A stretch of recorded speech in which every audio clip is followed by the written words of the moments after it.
Welcome, everyone. I just want to give you a reminder that during the author presentation, there will be times that you will be muted. And if you have a question, put up your hand and Verna's going to help me. You'll probably go into a room and you can talk to her. Yay, the Bucking girls are here. Everybody's here now, I think. Welcome. So just a reminder that we will be muted through parts of the presentation. If you do have a question, use that little emoji, whatever, to raise your hand. Use your computer to raise your hand, or if you can't find it, it works for me if you just put your hand up, but make sure you put it up so that Verna, Mrs. Wicks, or I can see it, okay? Welcome, everybody, to, oh, we're still waiting on, actually, did we get Marion in? I did invite her, but I can try again. Okay, and we did make, Morgan was the one who thought he'd be late. The only other one I can think of was Jacob. Charla and Charla and Jacob. Charla did not accept her request, her invite request ever, so. Okay, Jacob, they did have some problems last week, but we're gonna get started while you are working on that.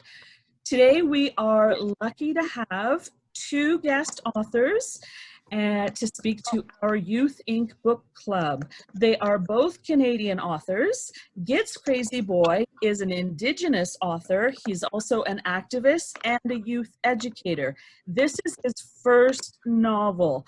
It's called Secret of the Stars, and from what I understand, it's catching the attention of both national and international media, including the CBC and Australia's Indigenous radio station.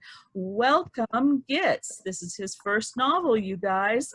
Also, we have Sandra Ruttan, and Sandra has a long history of writing. She started her first newspaper column at the age of 13 and went on to study journalism. She has written several mystery novels, including What Burns Within and Harvest of Ruins. She was also the founder and editor-in-chief of Spine Tingler magazine from 2005 to 2018. Welcome, Sandra. And for those of you who could not access because of your internet issues, our digital media, their presentation today is called Story Dynamics, and they will be talking about things such as how the format affects the story and representation, cultural representation, and accuracy in stories. So I'm going to hand it over to Sandra and Gitz. Welcome from our book club. Thank you for having us. I think we were going to start out with filling in the words for the Mad Libs. So if everybody's still unmuted, if we can do that. Yeah. I need somebody to give me a noun. Potato. Wait, no, that's not a noun. Wait, there it is. What is a noun? Murphy dog. No, wait. We went with potato for that one. Yeah. Can nouns be names? Can nouns be names? We have potato. Can Do you nouns want be another? names? Okay, the next thing that we would like is the Can name of a nouns be monster. names? Name a monster. Murphy. Hoggle. Murphy. Does anybody Muggle? Monster. Name of a Mike monster. Wazowski. Name of a monster. Raleigh, somebody's doing that right now. Name of a monster. Wazowski. Batman. Well, I think Murphy or Hoggle. What? Goggle? Mike Wazowski. Okay, I need a verb. Sit it. Scream. Attack it. Okay, What'd we you have say? scream. I need another verb. Chew. Oh, Murphy's not Right. a monster. I said Mike Wazowski. Okay, I got chew for that next one. Now Harry. I need a name. Just somebody's name. Jeff. I think Twin's been saying Murphy. Harry. Okay, I'll go with Murphy since that was said already. How about a nationality? British. British. Name. good. I need another noun. Murphy, Murphy, Murphy, Murphy, Murphy, Murphy. And Phone. That's my dog. I have a dog named Murphy as well. She thinks that she's being called now. Glasses. Glasses. Okay. A verb. Bird. Chew. Hat. What did you say? I think I heard chew there from. Okay, I have chew, but I'll go ahead with that. Another noun. Skunk. A noun. Phone. I don't know. Phone. My Murphy. He dog. Okay, and an adjective. Harry. Harry. Airy? I have to go get my sister Harry. some water. Harry. I didn't hear anything from you, Brana. Well, maybe Brana can give us a noun. Church. Church, there's a good one. How about a number? 144. 666. No. I need another noun. Skunk. Good one. And another noun. Metal. Dog. Pizza. As in a medal? Oh, I got dog from somebody there. Verb. Another verb. Right. Ray. Running. Is that you, Noli, saying right? Yeah. Good one. Right? And just a couple more things. I need 2 more verbs and 1 noun. Running. Running. How about hacked? Act. Hacked. School. Okay, and one last, a noun. What about school? Lips. Since I'm Okay, looking at it, We don't We're all have to go. we're all done with to that. We will get back to that later school. then. Giant people. okay, so the next stage is we're going to mute everyone What? for the presentation, okay? A noun? What is a noun? School.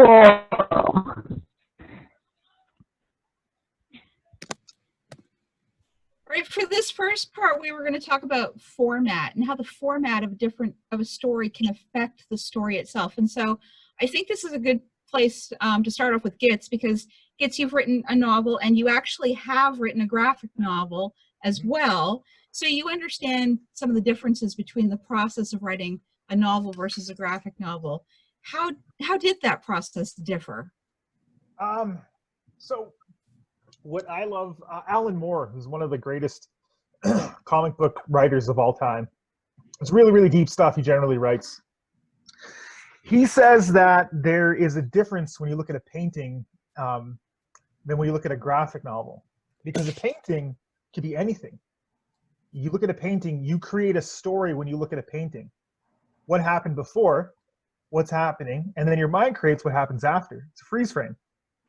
A graphic novel is a series of images from the beginning to an end. So you have to visually see the story playing out in your mind.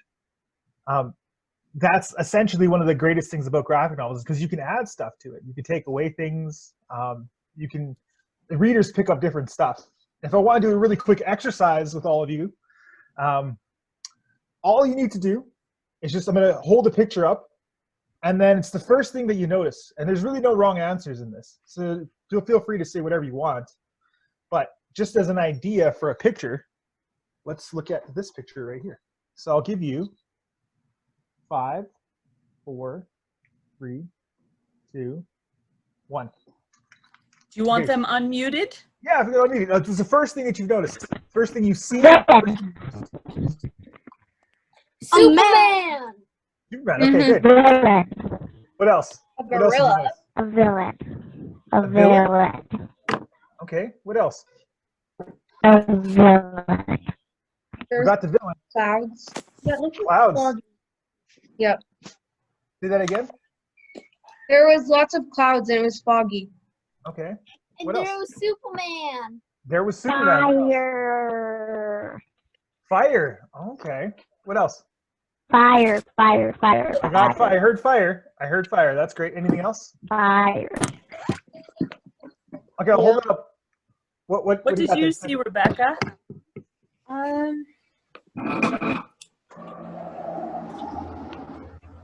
My brain doesn't like to work today.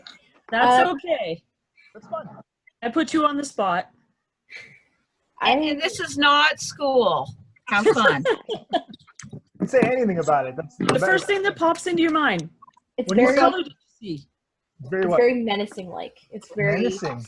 dark and Oh, kind of an eerie feeling to it. nice. Is this an image you would associate Superman with?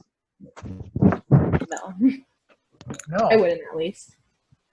So when you look at a photo, you tend to draw your own things out of it. So if I'll hold it up again, and it's the first emotion that you think Superman might be feeling. Okay, so I'll hold it up for another 5 seconds. So get a good look. First emotion you think he's going through, but don't answer right away. Okay, I'll count down from 5, then I'll take some answers. Ready? Here you go. 5, 4, 3, 2, 1. What emotion do you think he had? Mad. He's mad. Okay. Anger, frustration. Angry. Other Frustrated. things like anger, frustration, and other things like that. Okay, so anger, frustration, Upset. upset. Nice. What else? Disappointed. Disappointed? Well, did you say Yes. disappointed? Okay. Yes. What else? I don't think Anybody this else? is the right word for it, but resentment. Resentment. It's probably not the right term for it, but That is- Oh, that's good. That's a great word. I'll get back to you in just a second with that. So anybody else? And the other, what do you think he's feeling in that moment? We had a lot of anger, frustration, disappointment, resentment. What else? I'll hold it up one more time. What is he feeling right now?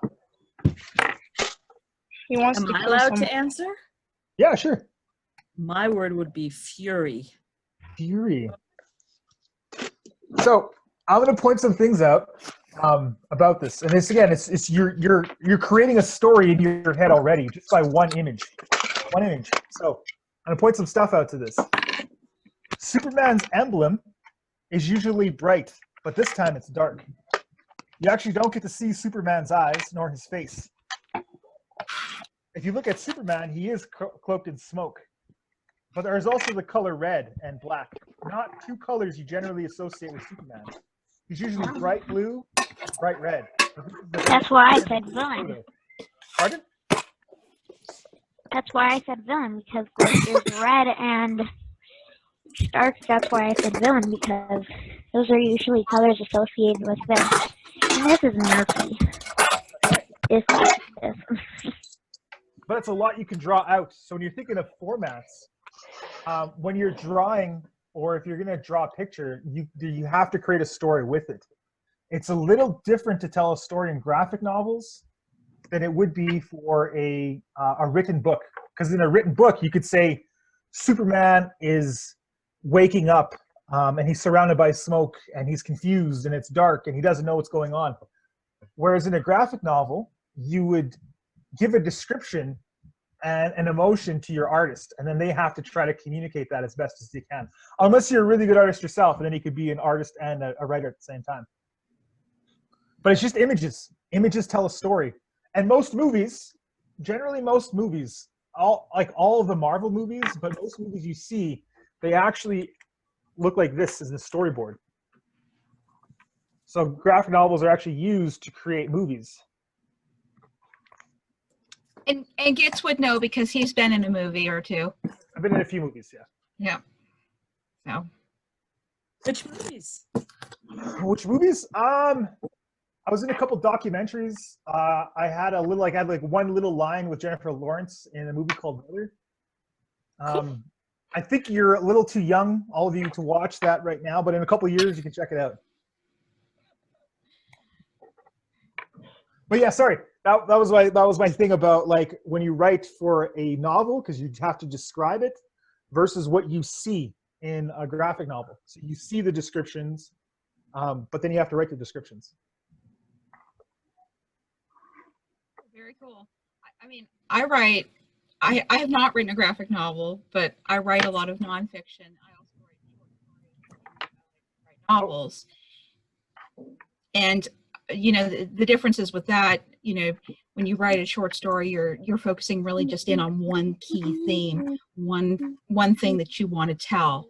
When you write novels, you can incorporate a lot more subplots and different layers to the story. That's why you get so many, you know, stories that might be an adventure like Indiana Jones, but they've got a little bit of romance in there too. That's a subplot.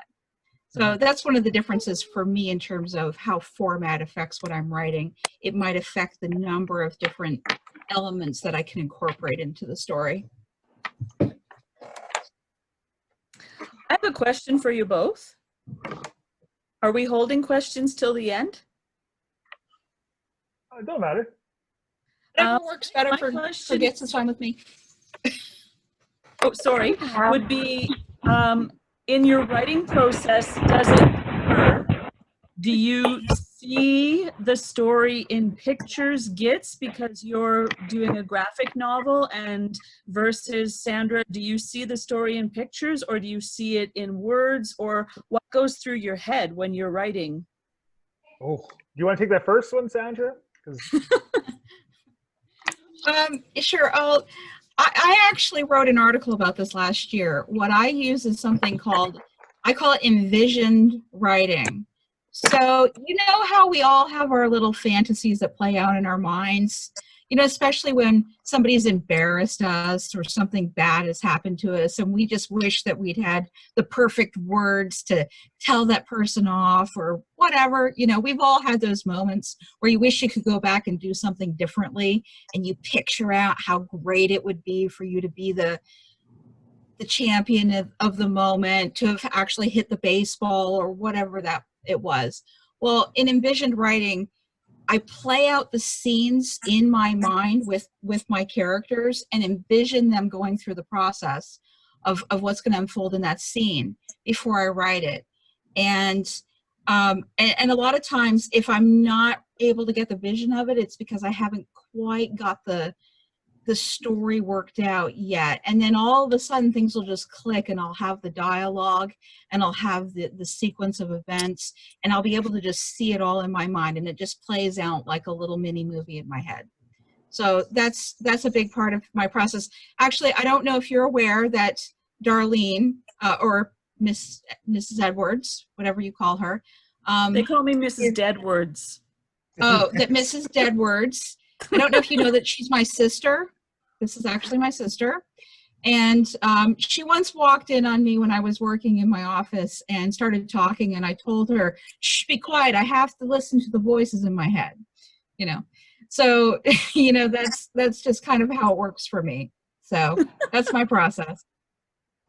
For myself, when I'm writing a book, it is like seeing a mini movie. But there's certain things that you got to remember when you're writing. So if you want to introduce a weapon, a moment, you introduce it kind of early in the book, and you could spend a couple paragraphs. And it could be like, you could be saying something about your dad's sports car, if your dad has a sports car. And you spend a little bit of time in the beginning talking about how the kid idolizes the sports car. You plant a seed in the beginning, and then you, for myself, you want to try to come back to it at the end. So if you plant the seed of the sports car in the beginning of the book, the reader remembers.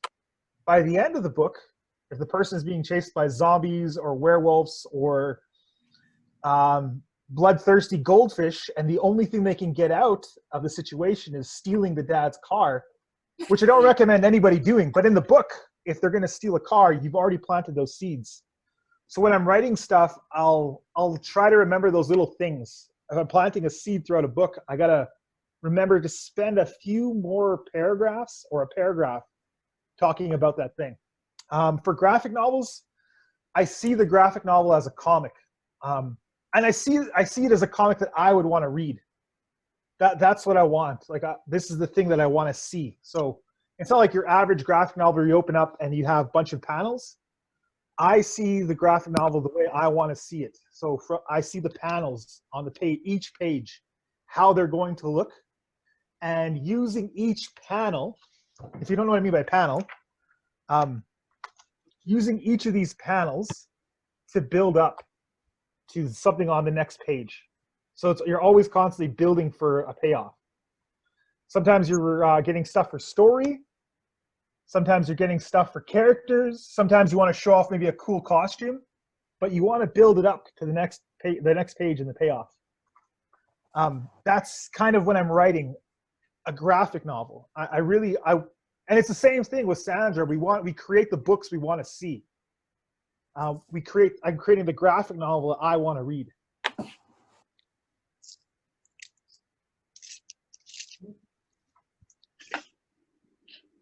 What you're holding up there? Oh, this is for Verna, sorry. Okay. A technical issue. Sorry. And it's like you have, for a novel, you can write as many pages as you want, really. You can have a gigantically long novel that a lot of people might not read, but you have a certain number of pages to work with in a graphic novel. And you have to tell your whole story. So you could go into more things in a novel than you can with a graphic novel. You can explore way more things in a novel than you can with a graphic novel. You have to trim a lot of the stuff out of a graphic novel. So in a novel, in Secret of the Stars, there's so many things that I wrote about in the book. Where does this go? And in Secret of the Stars, there's a lot of things I wrote, but if it was a graphic novel, like how many pages this is, it would probably be a third of all these pages if it would turn into a graphic novel. And there's certain things you just have to leave out.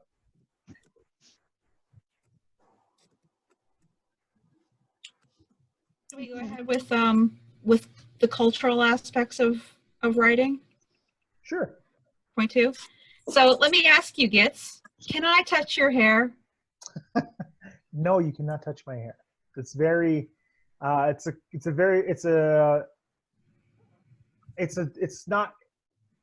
kind of rude for my culture, for my people, for a stranger to come up and touch our hair. So this, I grow my hair out long. I'll braid it. My wife will braid it. My mother will braid it, or my sisters will braid it. But nobody else is really allowed to come and touch my hair.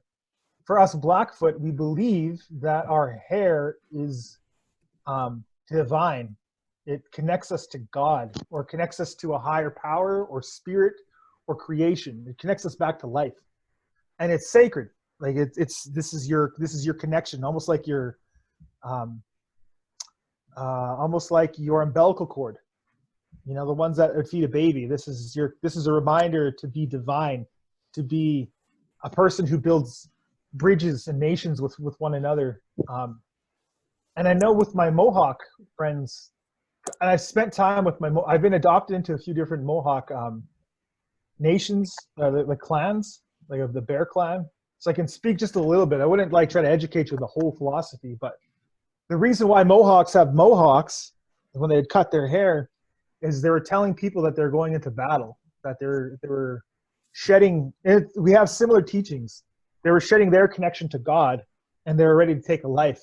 And when they cut their hair, it was to tell everybody that they're not right in their heads. They're going through a really dark and difficult period in their life. But yeah, that's just a bit about my hair. That's why you can't just walk up to somebody and be like, "Oh, nice, I want to touch it." But that matters when we're writing, because, for example, if I write about an Indigenous character, it's important for me to know things like that, because I need to represent it represent them respectfully and represent their beliefs accurately. And this is something that I feel like is changing in literature. 15 years ago when I was writing and what would become, you know, my early books, nobody was talking about this. And while I always did a certain amount of research, it limits you to a certain degree. It makes a big difference when you're actually talking to people and getting their perspective so that you can be respectful with what you're writing. I mean, like, I guess the question in my mind from what you said about Mohawks would be, for a while there, I guess when I was growing up, it was certainly kind of the in thing, and a lot of people had Mohawks. I had a cousin who had a Mohawk. Did Mohawk people consider that respectful or disrespectful, or did they have a different opinion about that? It was only disrespectful. More oftentimes we would laugh. We would laugh at those people.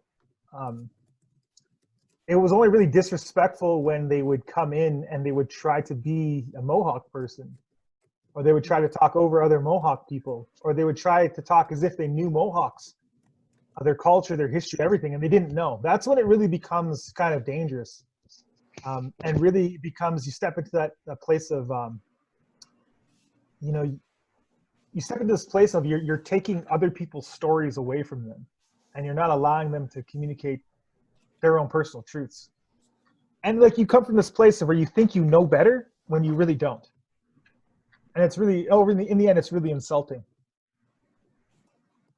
So when they cut the hair of the youth who were taken away to, what were those schools? Residential schools. Residential schools, and they cut their hair, and they maybe, I think they got to come back and visit their parents during the summer, and their parents would say, "You're not my child anymore," or something. Was that part of that as well? The rejection from parents was never really there. Not in any of the stories I've heard, in all the places I've traveled. I've never heard of a parent rejecting their kid. Ideally, what it was to try to change an indigenous person from the ground up. So the way that we looked had to be completely changed. And if they couldn't change it physically, then they made you hate that aspect of yourself. So my skin's brown. They demonized the color brown. They made it look like ashamed. If I was in residential schools, they would have cut my hair. They would have cut it all completely off. They wanted to remake me into something different. For those that went home, summertime was the way my mom, because she was taken to residential schools and she had a very horrific experience. She loved the summer times with her family because they would do a whole bunch of summer stuff. They would go swimming, they would go hunting, they would go hiking, they would do all these things that they could on their little res. And then it was the last couple of weeks when the weather began to change that the whole entire res would have their hearts broken, because all the kids that would come back for the summer times had to leave, and they all knew it. But not only that, they would take new kids, and every time they brought the kids back, they were desensitized, demoralized, dehumanized, and they were really traumatized when they came back. So with the Zoom platform, one more thing. Yes. Me telling you that story, we talk from a cultural perspective. You could write as a child, any child, you could write as if like they're taking you away. How would you feel? You could say like, oh, they're coming in 2 weeks to take me away from my family. You could write that story. Where it becomes insulting, where it becomes problematic, is if you're writing your story as a Blackfoot person, which you're not. You know, you're writing the story as like somebody from Zimbabwe if you're not from Zimbabwe. But you could write a story where they come to take you. But you couldn't write it from that perspective. That is our stories to tell. They're not necessarily your stories to tell. Absolutely. Well, I'll add to what Gitz was saying in a little different direction. Even if you're writing a story, you may find yourself in a situation where you write people from different ethnic backgrounds. For example, some of my books are set in the Greater Vancouver area. This book, for example, What Burns Within, is set in that region. And when that book was being translated into Japanese, which this is the Japanese version of it, when the Japanese publisher was working on the book, the translator had to contact me and ask me what I meant by the term East Indian, because in their language, they don't use that term. And in our history in Canada, that term arose to differentiate between how we used to refer to Indigenous people and people who came to Canada from India. And so the term East Indian was commonly used. And when I referenced the term in the book, they actually asked me if I meant Indonesian, which is something else entirely. So it just goes to show that when you're writing things, you really have to pay attention to the details, but also if it's being translated, you're working with different people on it, you have to make sure that they understand what it is that you're talking about. And that's why accuracy is so important, because it would have been inaccurate and also disrespectful if they had accidentally translated the word as Indonesian. So, Gitz, did you want to add anything else to the cultural discussion before moving on to? I think that, like, when you can utilize aspects of your culture, you can really deepen a lot of stories when you go back far enough. Like, if you were to look at, like, again, Marvel movies in itself, if you look at something like Captain America, like the first one, before they got really good, it's kind of like the same basic story. There's a good guy, there's a bad guy, and there's a thing that Captain America must do to stop the bad guy from, world control. But when you incorporate culture and aspects of your identity, you can really deepen a story. And if you look at something like Black Panther, it had a very different feel of a movie because they were taking more things from African culture and African country and African identity and infusing it. And it kind of breathed a whole new life into superhero movies. And all of you come from different cultures. And there's different things you can bring back and kind of retell. I know that there was this kind of one thing I always really liked, but it's not my story to tell, but one thing I always liked was I think it was the Gaelic courtship. So when you're about to get married, you would tie you would bond yourself, you would tie your wrist to your partner. Hand fast. And these hand fasts, could you imagine liking somebody that you want to marry them? So you tie your hands to them? And it's not for like a couple hours. Sometimes it'd be for a couple days. Sometimes it'd be for a couple weeks, to really see if you're meant to be together. And you got to think about the times you have to use the washroom, and the person you really like is tied to you. These are really cool things about different cultures that you can kind of bring in and explore. And if they're a part of your culture, go right ahead.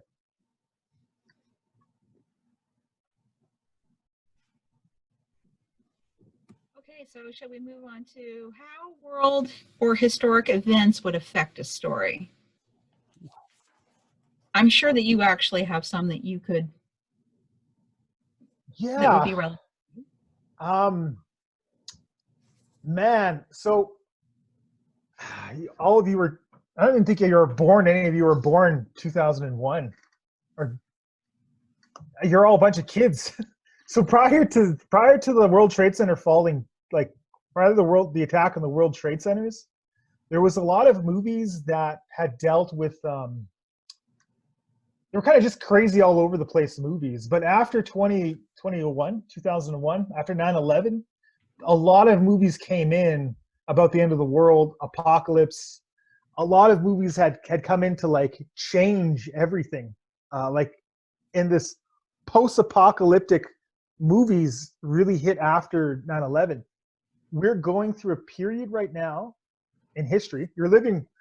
It's a scary time, but you're also living through history right now. And the important thing to remember is, it might get a little difficult, it might get hard, but you're gonna live through this. You're gonna come out of this. All of you are gonna come out of this whole thing, and our world's gonna be reshaped. The dirty 30s, in the 1930s, the world wars. These all had impacts on how people tell stories. Captain America was written during the world wars, because we wanted to, like, Americans wanted to see like a comic book person punching Hitler in the face. And you could go back in history and you could find a comic book of Captain America just laying out Hitler. And it's to be entertained, it's to escape, it's to do a lot of different things. These world events have huge impacts, and sometimes you get a lot of good art, and sometimes you get a lot of not so good art. But this time is really just to create, you know? You make a list. The one thing you could do right now is you can make a list of things you want to do after this is, when we move past whatever this is, this COVID-19, you can make a list, call it your COVID-19 bucket list. And this could be like an actual book. There's a kid out there, a little young boy, a little young girl, a little young person who has a list of like 10 things to do after this COVID-19 passes. What are these like 10 things they're going to do? You know, are they going to fight crime? Are they going to build something? Are they going to go see the oceans? Are they going to go eat food in some weird place around the world? Like, what are they going to do? And that's essentially your story. These journeys are going to take on. But they do have an impact. We're probably going to see some more interesting art come out of this whole thing. I'm excited for that. Actually. Yeah, I agree, because, you know, you can't imagine 10 years from now, if you were to go and read a story that was set in, you know, March 2020, and everybody was out running around, going on dates, going to the movie theaters, and, you know, going and seeing their friends, traveling around the world, it wouldn't be a very realistic type of story, because we all know what was happening in the world. You know, as Gitz said, you guys are we're all living through it right now. So we know that people aren't traveling, and that there are travel restrictions, and people have been ordered to stay home. People aren't allowed to go to work in a lot of places. You know, so sometimes those historic events and things that are unfolding can really impact what you can and can't do in a story, depending on the time that you set it in. If you go back and you write something historic, you've got to do a lot of research. You've got to make sure that you've got your technology correct. You know, some of us lived through the 80s and we remember it, but how well do we remember when different types of clothing styles came in and out of fashion exactly, or within that decade, or, you know, when a song was released? You might have to go and look up all of those types of things, as well as like, what year was it that people started using cell phones? You guys have had them your whole life. Well, we didn't. We grew up with landlines, you know, where you actually had to like wait around your house if somebody was going to call you. And then get into fights. Remember, get into fights because like you needed the phone to be on the receiver. So if somebody was on the phone talking and you're waiting for a call, you got a busy signal, and that would cause so many fights if you came from a big family. Exactly. Or party lines. Oh, Your neighbors are listening into your conversation. Yeah, but that's yeah, like, you guys. so when Sandra, If you could be really quiet, you could like really get some good juice on your siblings. Not that I would ever have done that. But see, this is like what Sandra's talking about right now is like research. So when you hear landlines, you just think, okay, well, everybody had a landline. No, you had one landline, one phone in your house. How does the whole family share one landline? Like, when you go and do research, you talk to people who are from like the 80s, mid 90s, you start to realize there's certain things that happened that they're not a reality with like cell phones. You pick up a phone, you have no idea who's calling, you know? There's just like things that you can expand on the more information you get, and they make your stories better. And it was much easier to prank call people way back then. It was, you know, if you wanted to phone somebody up and say something really scary and spooky, like, I'm outside your window, you know, it was a lot easier to do that then. Nowadays, like, there's caller ID on everything. It really affects horror stories. It's kind of harmful. And for that. And sometimes people will set their stories back one of the things that you get mystery writers always need to do is think about, well, how do they deal with the cell phone? Why can't this person pull out their cell phone and make a call? Oh, well, they're in a no signal zone. I mean, if you start reading mysteries, you'd be amazed at how many places apparently have no signal for your cell phones. We all know some don't. There are some places here. like that, but Some of know. our kids right here can speak to that. I've lived a few places where it's a little wonky, but by and large, you know, if you're running around the city of Vancouver, the chances are you've probably got a cell signal. So these are things, you know, but those are the types of things that you have to think about when you're setting your story. Sometimes you have to decide, like, this year or this decade won't work for the story that I'm telling because of technology or because of different things that have happened that have changed how we live, how we function. I mean, obviously, you know, there's loads of political things that we could get into. I lived through the fall of the Berlin Wall. I was actually living in Europe at the time when the Berlin Wall came down, and I went to East Germany and crossed through Checkpoint Charlie. And that's something that people now don't have necessarily the same comprehension of what it was like then. But before 1989, there were all kinds of spy thrillers and stories about sneaking behind communist lines and stealing information and bringing it back to the West. And once the wall collapsed and communism largely collapsed, and what were referred to as the Eastern Bloc countries opened up and people could go there, that sort of changed, and those stories weren't really possible in the same way that they used to be told. So that's just another example. There's a lot of different things that happen throughout history. Okay, kids, just stop you there for a minute, Sandra. Kids, if you've heard of or know what the Berlin Wall was, put your hand up in front of your face for not Aunt Sandra, for Sandra and Gitz to see. We have, I see 2 kids. Well, Leah thinks she might, and Noli who thinks she might know what the Berlin Wall is. So that's the, I guess, the generational gap there. Yeah, and I mean, it's amazing to think of, because when I was your age, that was just the way that it was. Ever since the end of World War II, what they actually did was they split Germany in 2. And so Berlin was split as well. There was the wall went through Berlin, and then what was called the Iron Curtain actually stretched all the way along through the eastern part of the country and separated it into 2 countries, West Germany and East Germany. And that was part of the consequences for World War II. And it was in the eastern part of Germany kind of fell under the control, I guess you could say, of the Soviet Union and became part of the communist bloc. And so people couldn't cross freely back and forth. Even at the time, the wall had come down when I went there, but even at that point in time, they still sent armed guards onto your bus if you were traveling through East Germany. And they would check all of your papers. They wouldn't talk to you. When I went through Checkpoint Charlie, they would take you into a corridor, and they would look at your papers at one end, and there would be an armed guard standing right there with a gun. And then at the other end of the hall, there was another armed guard with a gun. If you did one thing wrong, you were not walking away. And everybody knew that. And that's the way that it was. It was, and it was incredible because the wall on the German side, on the West German side, had graffiti all over it.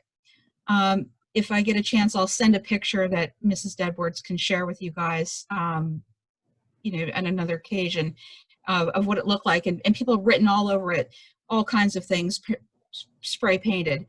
When you cross through to the other side of the wall, the communist side, it was pristine, clean, nothing on it, because that's how it was guarded. You couldn't get anywhere near it. People would try to cross over into West Germany, and they would get shot and killed.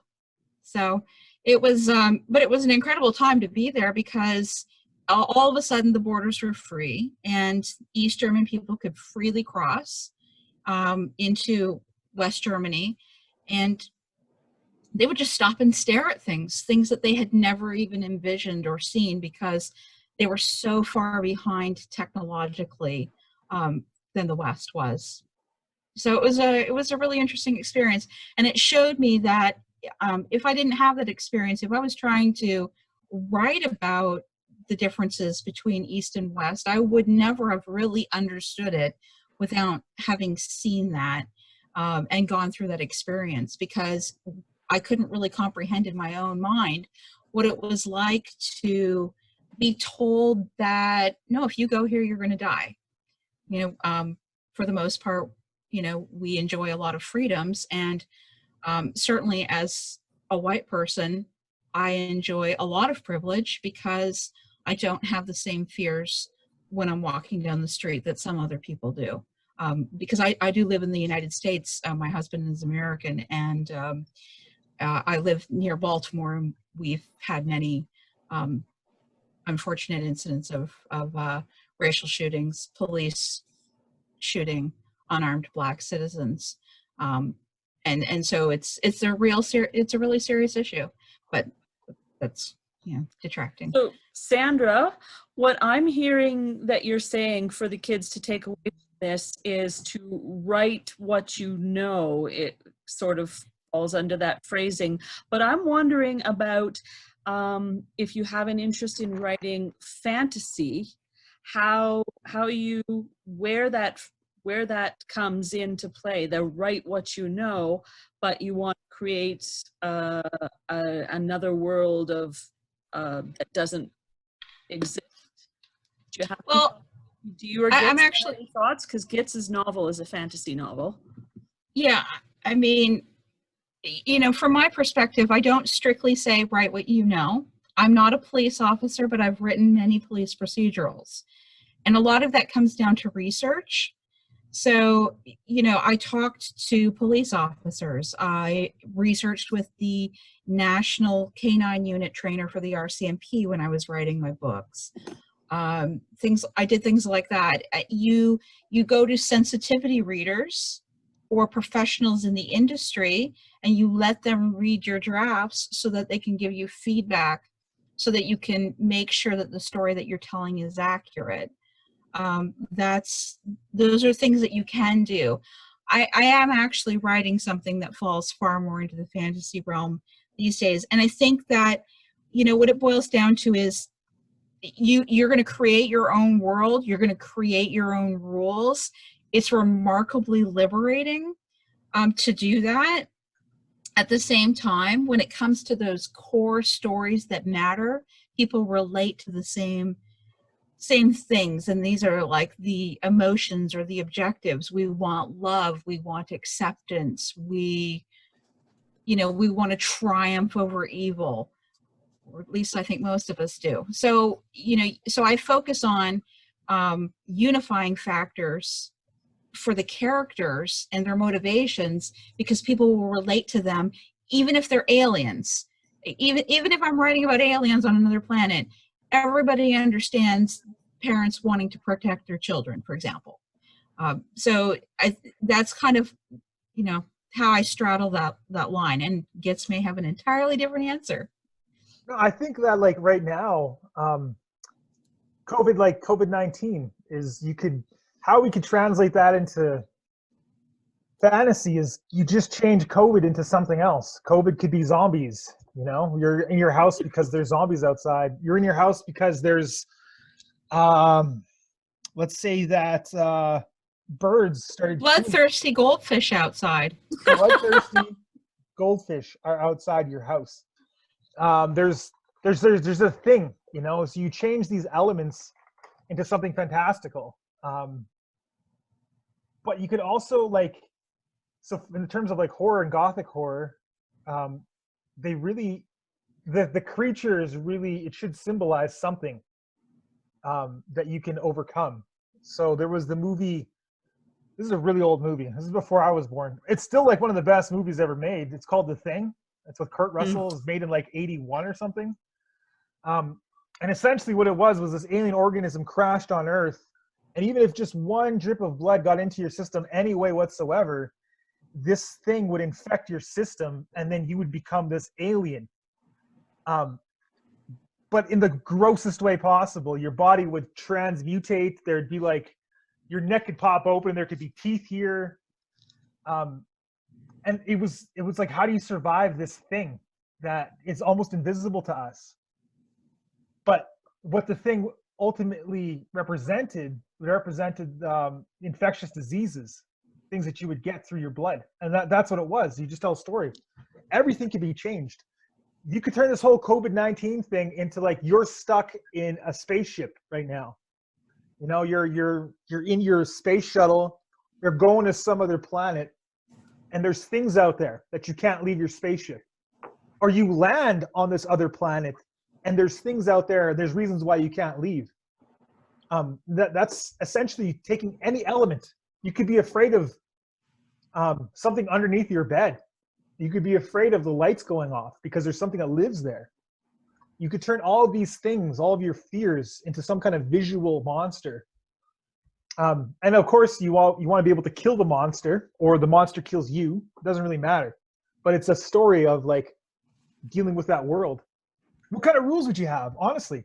Right now, we have social distancing for like 2 meters, a minimum 2 meters. You have to wear a mask and goggles. But like, what if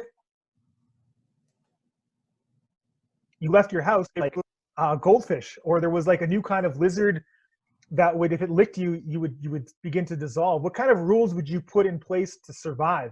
If you were stuck on a spaceship traveling, what would you put on as rules to survive?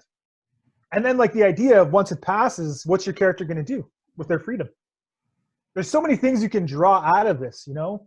You're not really stuck. You're just having a bit of an intermission of creativity, though. Cool. Nice. Can I start my video? If you want to. I can't. So should we go ahead and read you guys the Mad Lib story that you helped make at the very beginning, and then the actual one, so that you can compare how just changing some different words can change the whole story? And then we could be open for questions. Does that work? Sure. Okay. So this is the one that you guys filled in the blanks for. Sam reached for his pocket, pulled out his potato, and held it up to the hoggle. She screamed at him, "Do you really think you can chew me with that? I'm Murphy, the British red bloodsucker, not some fake Hollywood vampire with plastic glasses. Come closer, I'll show you how real my glasses are." Sam turned and chewed. He'd practiced all day and counted his steps from the phone by the hairy tree that had been split down the middle by a bolt of church. 7, 8, 144. He jumped into the air and landed on the other side of the deep pit where Jack and Hermione waited. Deirdre fell into the skunk behind him. "Now," Sam yelled. He turned and saw Jack and Hermione tip the first wheelbarrows and bury Deirdre with dog. Then they both rode to the top end of the pit and grabbed the other wheelbarrow. Sam rushed over to help them, running it up and cover the grave with lips. Then they did the same thing with the buckets of stones at the bottom end of the pit. "There's no way to kill Deirdre," Sam said, "but at least she won't be able to hack anyone else anytime soon." Didn't really make a whole lot of sense, did it? So this was the actual story that I wrote just for the Mad Lib exercise. Sam reached for his pocket, pulled out his cross, and held it up to the vampire. She laughed at him. "Do you really think you can kill me with that? I'm Deirdre, the Irish red bloodsucker, not some fake Hollywood vampire with plastic teeth. Come closer. I'll show you how real my teeth are." Sam turned and ran. He'd practiced all day and counted his steps from the marker by the tall tree that had been split down the middle by a bolt of lightning. 7, 8, 9. He jumped into the air and landed on the other side of the deep pit where Jack and Hermione waited. Deirdre fell into the hole behind him. Now, Sam yelled. He turned and saw Jack and Hermione tip the first wheelbarrows and buried Deirdre with dirt. Then they both ran to the top end of the pit and grabbed the other wheelbarrow. Sam rushed over to help them lift it up and cover the grave with stones. Then they did the same thing with the bucket of stones at the bottom end of the pit. There's no way to kill Deirdre, Sam said, but at least she won't be able to kill anyone else anytime soon. And Deirdre is actually a real Irish legend, the red bloodsucker. Ooh. But that is my story about her getting buried. So that just goes to show how just a few details can change everything. So when we're writing, we have to think about it all. We have to think about the setting. We have to think about culture and race, history, all of those things and how they can shape our story so that we make the right decisions to make the story work for what it is we're trying to accomplish with that story. So. Interesting. Have we reached the end of what you wanted to talk about? You can open it up to questions. Did everyone hear that? If you have a question, raise your hand. Was your hand there, Raleigh? I think Quinn does. Quinn has her hand up. Well, I kind of wanted to show you my dog Murphy dude. Oh, here. This is my dog Murphy. He's ginormous. Even though Love he's Murphy. Yeah. He's adorable. All my almonds. And are you writing a story about Murphy? Kind of. I like writing stories about Murphy because, well, he's a big dog, but I don't know actually how big he is. I just know that he's tall. He looks big right now. He isn't. He's just sitting on my lap. Thank you very much for sharing, Quinn.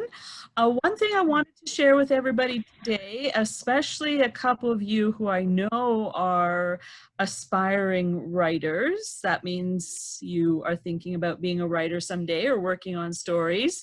I see you looking away there. If you would like to submit a story, do you have a limit on the story length, Sandra and Gitz? No? No, no limit. Sandra and Gitz have agreed to accept and read and comment on your stories. If you would like to submit a story, you will email that through me, and you have 2 weeks from today in order to send that to me, and I will pass it on to them for their feedback. And I wasn't trying to single anyone out there. I know that you've hidden away from the camera now, Mr. Shy, but I'm sure you can still hear us. So do we have any other questions for Sandra and Gitz today?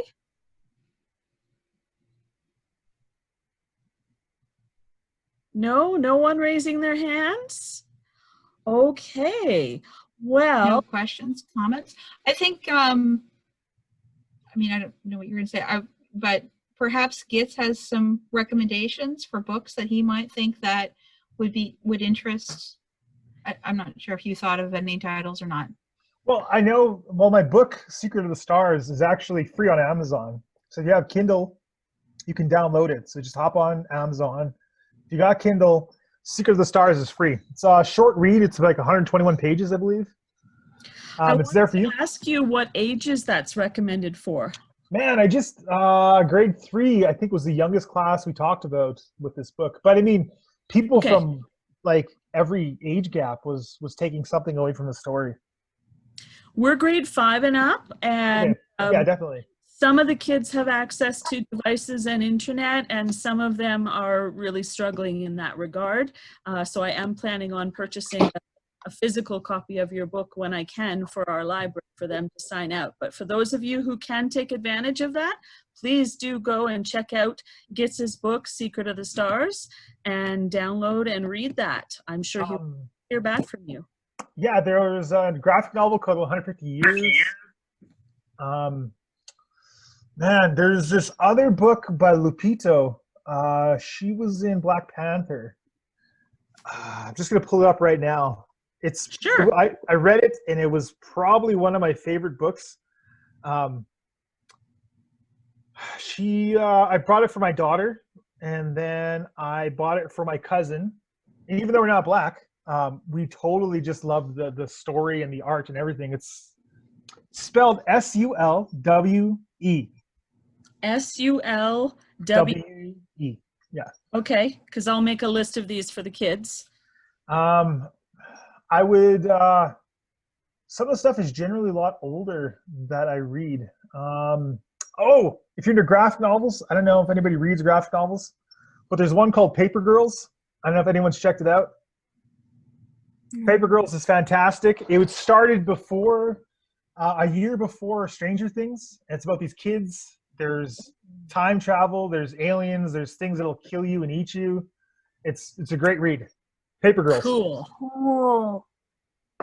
If you liked Stranger Things, if you wanted time travel, if you wanted monsters, you wanted blood, it's in Paper Girls. And the old 80s phones. And the old 80s phones. Also, I'd also recommend a book called Monster Calls. Monster Calls, one of my favorite books. It's young adults, grade 5s. There's also a movie that's one of the best movie to books or books to movie I've ever seen. Monster Calls. Check out the book. Yes, that's the one. It's awesome. Written by Patrick Ness. I think he passed away and it had to be finished. No, it was written by this person here who passed away during their creation of the book. The art is pretty amazing. The art is basic. Like if you look at something like this, it's pretty basic, but again, it tells a story. Your mind creates image behind it. You also have stuff like this, which is kind of ominous. It's not, does the horse really look like a good horse or a bad horse? The book is it's like totally emotional. Like look at this. What does that tell you? Look at that. What if you saw that outside of your house? What kind of thoughts would be going through your head? I would be happy. Who is that? Okay, so those are just a few books I would recommend reading. Can't really think of anything else right now. 150 Years, Paper Girls, Secret of the Stars, Monster Calls. It's pretty good, I think. I will probably do up a summary and get the copy of the stories from today, the crazy Mad Lib that we did, as well as Sandra's Mad Lib, and I can share and pass those on along with these recommendations to the kids in book club today. I would like to introduce Miguel, who has something to say to you, both of you, on behalf of YouthInk Book Club. Miguel, are you there? Yes. Sandra and Gitz. In behalf of all Youth Book Club members, I would like to say thank you for the virtual visit today. We had fun and learned about your books. We all appreciate you guys. Thank you very much again. Thanks. Excellent job. Now's the time to say thank you, everybody, before we run out of time. We're going to count down here. We're going to... This guy's an author. Thank you very much, Sandra. Thank you, Gitz. And thank you all for coming.